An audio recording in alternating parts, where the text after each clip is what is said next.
Oh, there we go. We all got it. We all got it. Okay, shit. I know this man is happy to see that we all have our supply of miracle food. And I'm About gonna the abusive side of what was going on in your life, and I kind of want to compare it to what we see out here now, because we're seeing so many headlines going on, and there's just sides divided. Black men and black women are divided. You got one that now you guys are lying. You got one side saying now all you guys ain't shit, and it's so crazy. And we talk about a number of situations that's going on, but we weren't in none of them motherfuckers. So we're to speculate. We have no idea. Yeah. Being a woman that dealt with the situation like that and seeing what's going on, how from a woman's perspective, how do you feel about all that, and how do you feel about the divide that we see when talked about, when abuse is brought up and things of sexual misconduct, let's just put it like that, is brought up? Well, when it's brought up, I realized that if certain things will happen to me, I'm not the only one. I won't be the first, and I won't be the last. There are situations that I see, and then I see there are some people's characters that are being attacked, and I've never picked that up from them, nor have I ever seen it. So there's some things that are capped and clout chase, but then there's some things that I can feel in people's spirit. I'd be like, something is wrong. I can look at certain people that I know, and I'm just like, dang, she posting up all this stuff, but I know for a fact that she's getting her head knocked off between the washer and dryer. So she just has to act like nothing's going on. But there are a lot of people who would rather be under abuser because they're the breadwinner. I'm not that one. I'm sorry, but I've dealt with it so long. I know how to identify it. One thing about certain abuse, from sexual to physical to emotional to financial, is identifiable. There are signs. So I see a lot of people like, they're guilty. I'm just like, no, you like, don't point the finger and don't judge, because somebody's allowing something. So I could say the first time I was abused, I allowed it because I was just like, oh, dang, you automatically think, what did I do? But then when it continues and you just like, wait, I ain't do nothing. Yeah. Just trying to ride and hold it down. Like, it's just like, okay, this is where I come in and I speak up, and then I bring that helps other people be strong enough to talk about it. And like my mother always told me, you just never know what people are going home to or what they're dealing with. So it's best that you mind your business. But when they say, hey, help, people breathe on the thing and write help. Yeah. Don't just be like, nah, bitch, you wait. No, help. There are so many people that are crying out for help, but we overlook it because we're like, oh, they got money. That's just rich people problems. I'm going to stay out the way. And a lot of things are blamed on CTE or, trauma, PTSD. It's time to stop pointing and blaming the pointing of blame and putting it on illnesses, and actually deal with the mental health. Everyone needs to get evaluated before they get in a relationship, period. For real. I learned that. I learned that in that marriage boot camp house. Because things that you think you're hiding, they see everything. There was cameras everywhere. And even if there wasn't cameras, there was microphones. If there wasn't microphones, there was mannerism. There was a mannerism.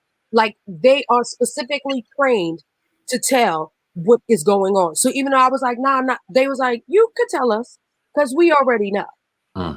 Can I ask you this real quick? Because Dr. Dre's going through what he's going through in a divorce. We've talked about that often from a male perspective, saying that 2.1 million is absolutely insane. Yeah. But people that have dealt with Dr. Dre, you've heard stories. We've heard you hear actually say things on interviews and things like that. Oh, yeah. So what do you think about that? Is that justified coming from a woman's perspective? God knows what she was going through. We say it's crazy as men not knowing what was going on, but what's your thoughts on that? My thoughts on it is, and always will be, I've heard women say this, but I've never seen it. So it's just like, I know that everybody can't be lying, but it's like, what you allow will continue. So you have to speak up and speak out, and you have to stand firm. You can't be afraid of, they gonna call the big goons on me and da-da-da-da. No, you just have to know that once you go after certain people, they coming. So I met Dr. Dre and he was cool with me, but the women who are in relationship with him say otherwise. So it would behoove me as a woman to be like, well, because of this is what they said, I shouldn't don't ever get no relationship with him. You already, people don't just change. And I don't know what actually happens behind closed doors, but I've heard some pretty traumatic stories. none of which I've personally experienced or saw, but I know some people say they have survived. So with that, I'm just like, wow. I always seem to attract those type of people. That's why we wrote Broken Heart, because I attract the most broken people. And it's a lot of women who get strength from me. So I can tell what some people have been going through, but I let them tell their story and I let them tell their testimony. Because a lot of abusers, they behind it, but I know some people that be whooping bitches' asses in front of everybody. And I know some women that be punching niggas in their face in front of everybody. And I'm like, Yeah. what? Yeah. It's real out here. And I know with the pandemic, I read statistics. My daughter is studying psychology, honor psychology in college. So I read the transcripts. I be typing up some of her stuff for her, and I read the statistics. Domestic violence from 2019 till now in the African American community and suicide has skyrocketed past 60%. I heard that too. Yeah. Since the pandemic and everything. So we have the highest numbers right now. yeah. So in your opinion, why do you think people stay in these type of relationships?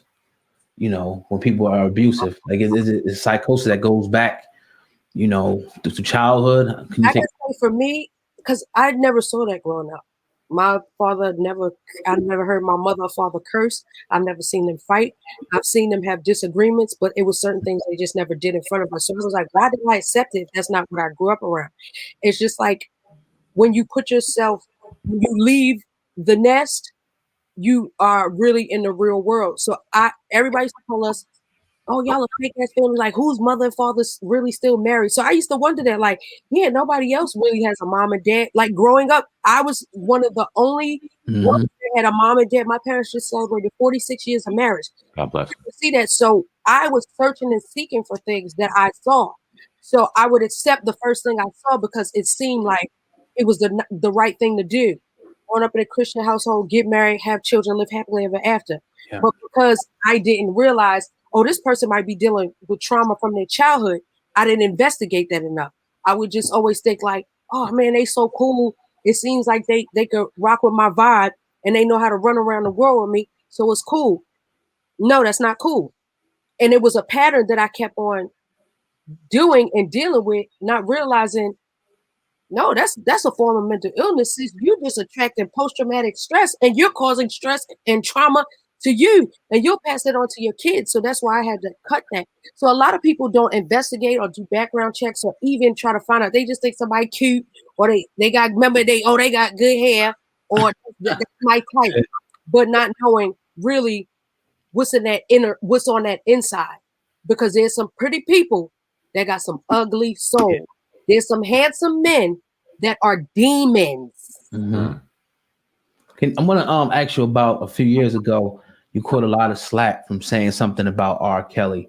I'm not gonna quote you, but can you talk about that? I'm sorry. What did I say? I be forgetting, child. I think you was more so. A lot of people kind of thought you was kind of defending not what he did, but like that people coming out against him. How do you feel about R. Kelly? I know you think you know him personally. How do you feel about then and now what's going on with R. Kelly? I never met him a day in my life. Okay. All his albums, his songwriting is hands down probably some of the best we've ever heard in the world. Facts. But from people that I know that have been around him, like everybody knows that he has certain issues.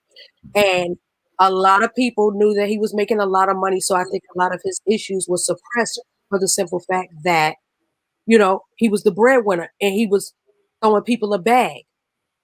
I don't know personally what happened, but I know that there were people around. I'm just like, well, y'all was there too. So why nobody ain't say nothing?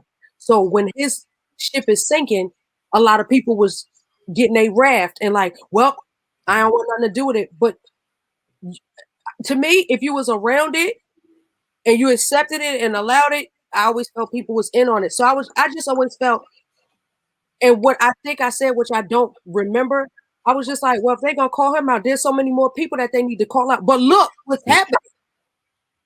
Like, don't just go after him, go after all of them. If you're gonna pick out, don't just use one as as the role, as the okay, you're the example. It's so much stuff that goes on in the industry behind the scenes.